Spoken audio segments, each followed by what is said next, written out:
Hello everyone, আসসালামু আলাইকুম। আমি সঞ্জিদা বলছি চিটাগং থেকে। কেমন আছেন আপনারা সবাই? আশা করছি ভালো আছেন। আল্লাহর অশেষ রহমতে আপনাদের সবার দোয়ায় আলহামদুলিল্লাহ আমিও ভালো আছি। চলে আসলাম আপনাদের জন্য নতুন আরেকটা ব্লগ ভিডিও নিয়ে। আশা করি আপনাদের ভালো লাগবে। তো আমি সকাল থেকেই ব্লগটা শুরু করছি। সকাল বলতে আমাদের চা নাস্তা খাওয়া হয়ে গেছে, এখন বিড়ালদেরকে খাবার দিচ্ছি। ওদের জন্য খাবার রেডি করে নিয়েছি। এখন প্রায় 9:30 কি 9:45 বাজে, মানে এই একটা টাইমিংয়ে আর কি। ওদের জন্য একটু খাবার ব্লেন্ড করে নিলাম।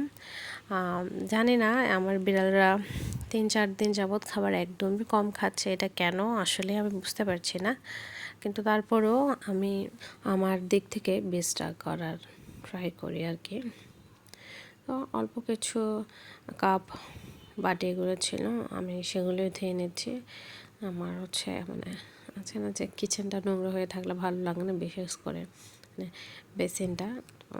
আমি বরাবরের মতোই একটা থাকুক, দুইটা থাকুক বা অনেকগুলো থাকুক, সিঙ্কটা ক্লিন রাখতে পছন্দ করি।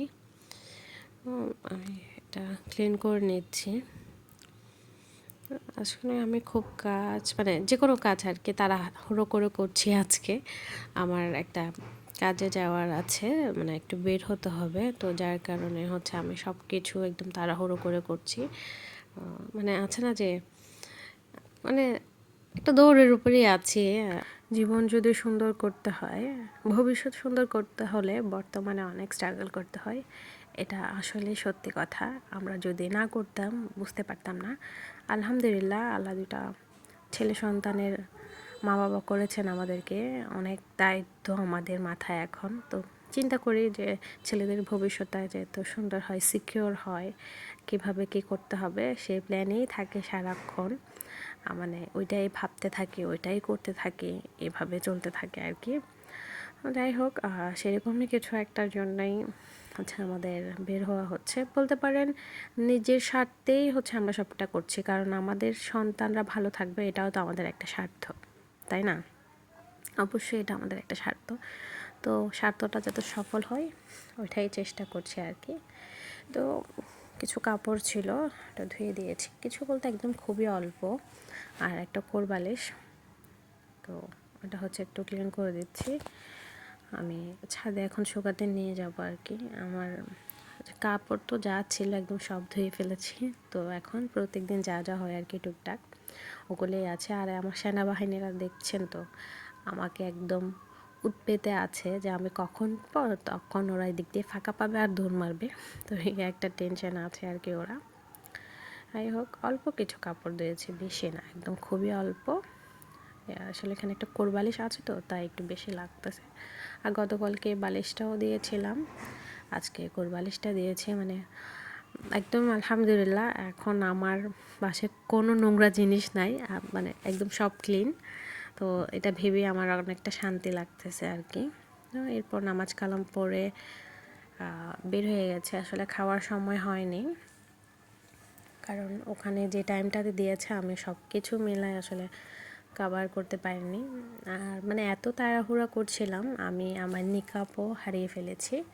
হাতে নিয়ে আবার যেন কি একটা করতেছিলাম, তো কোথায় হারিয়ে ফেলেছি ঠিক বলতে পারি না। ভাগ্যিস একটু আর্লি বেরিয়েছি, এদিকে পুরাটাই জ্যাম বেঁধে গিয়েছে। তো আমার ননদের নিকাব পরেছি, সে তো নিকাব পরে না, নিকাবটা একদম মানে ড্রয়ারে ঢুকিয়ে রাখছে, তো যার কারণে একটু বটে গেছে। কোনো ব্যাপার না, মানে মান সম্মান রক্ষা করে যেতে পেরেছি, এটাই অনেক। কারণ এই টাইমটাতে আমি মাস্কও পেতাম না, কারণ একদম এখন ভর দুপুরবেলা, প্রায় 1:45 বাজে। তো আমাদের ওখানে টাইম দিয়েছে 2:30টায়। তো আমি কিছুক্ষণ সময় হাতে রেখেই বেরিয়েছি, কারণ আমি জানি আমি দিক দিয়ে যাব, ওই দিক দিয়ে গাড়ির জ্যামটা নেসেসারি থাকে আর কি। মানে একটু না একটু জ্যাম ওই দিকে থাকেই। কিন্তু আমি চশমা পরতে ভুলে গিয়েছিলাম। তো আমার একটু আবার পাওয়ারের সমস্যা আছে, তো আমি ভাবছিলাম যে দূরের জিনিসটা একটু কমই দেখতেছি, তো তাই ভাবলাম যে না, চশমাটা পরে নিই। আসলে তাড়াহুড়োতে তখন সব কিছু ব্যাগে ঢুকিয়ে রেখেছি, কিন্তু নিকাবটা কোথায় রেখেছি সেটা আর পেলাম না। তো আপনাদের ভাইয়াকে পিক করলাম ওখান থেকে। এখন আমরা দুজনে মিলেই এসেছি আর কি। তো আলহামদুলিল্লাহ, একটা ভালো কাজের জন্য গিয়েছি। মোটামুটি কাজটা আমাদের ভালো লেগেছে, কিন্তু আছে না যে 100% শিওর হতে পারিনি। তো আমাদেরকে ওখানে বসিয়ে রাখছে। তারপর আমরা কিছুক্ষণ বসে থাকলাম, ভাবলাম বসে আছি একটু ছবি তুলবো না, তো একটা ছবিও তুলে নিলাম। আর ওখান থেকে আমাদেরকে কিছু ড্রাই ফ্রুটস দিয়েছে খাওয়ার জন্য। তো আসলে বাদামটা খুবই মজা ছিল। আর খেজুর, আমি জানি না এভাবে কে দেয় একটা একটা করে খেজুর, বাট জিনিসটা খুবই সুন্দর লেগেছে আমার। তারপর ওখানে কাজটা সেরে, অফিসিয়াল কাজে হয়তো এভাবেই আপ্যায়ন করা হয় আর কি। তারপর আমাদেরকে চা কফিও খাওয়ার জন্য অনেক রিকোয়েস্ট করেছে, বাট ওই টাইমটাতে চা কফি খাইতে একদমই ইচ্ছে করছিল না, আমার একটু খিদা খিদা লাগছিল। তো আমি একটু রয়্যাল হাটে বসেছি। তো পাশে একটা দেখলাম বিড়াল, সে খুবই ক্ষুধার্ত দেখে বোঝা যাচ্ছে, কিন্তু সে পরোটা 2-1টা খেয়ে আর খাচ্ছে না, সে মাংস খাবে এই আর কি। আমরা খুবই ক্ষুধার্ত ছিলাম, দুজনে মিলে খেয়ে নিয়েছি।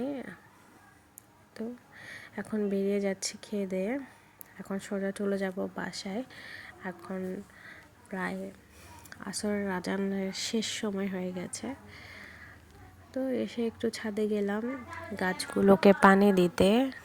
গাছগুলো একদম শুকিয়ে যাচ্ছে, কেন জানি না, আসলে হয়তো শীতকাল, তাই আমার আম্মু বলছিল যে শীতকালে গাছের পাতা মরে যায়, কিন্তু ফল ফুল এগুলো থাকে।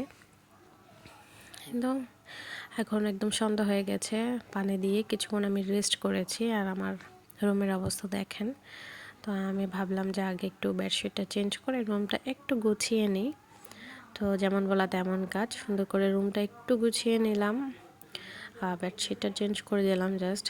আর তেমন কোনো প্যারা নাই, ওই যে আগে থেকে সব কাজ গুছিয়ে রেখেছি। আমি জানি আমি ব্যস্ত থাকবো, আমি দৌড়ের উপরই আছি। আর এদিকে আমার ননদের মেয়ে এসেছে, আমার ছেলে তার সাথে দুষ্টুমি করছে, ওর মাথায় চুল একটু কম, সেটা নিয়ে ওর সাথে দুষ্টুমি করতেছিল আর কি ওই সময়টা। তো ওইটা আমার ননদ ভিডিও করে রেখেছে, আমাকে দিয়েছে, ভাবলাম আমি আপনাদের সাথে একটু শেয়ার করি। তো ওরা ভাই বোন মিলে এরকম দুষ্টুমি তো সবসময়ই করতে থাকে। তারপর আমি হলাম যে না, ভাত বসিয়ে দিই, আর লেট করলে চলবে না,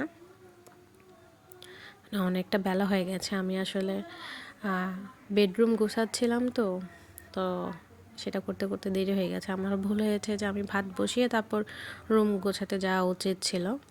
যাই হোক, কোনো ব্যাপার না, সবে মাত্র 8:30 বাজে, আরও এখনও অনেক সময় আছে। আমি একটু আসলে আর্লি সব কিছু করতে পছন্দ করি, তো এই আর কি প্যারা।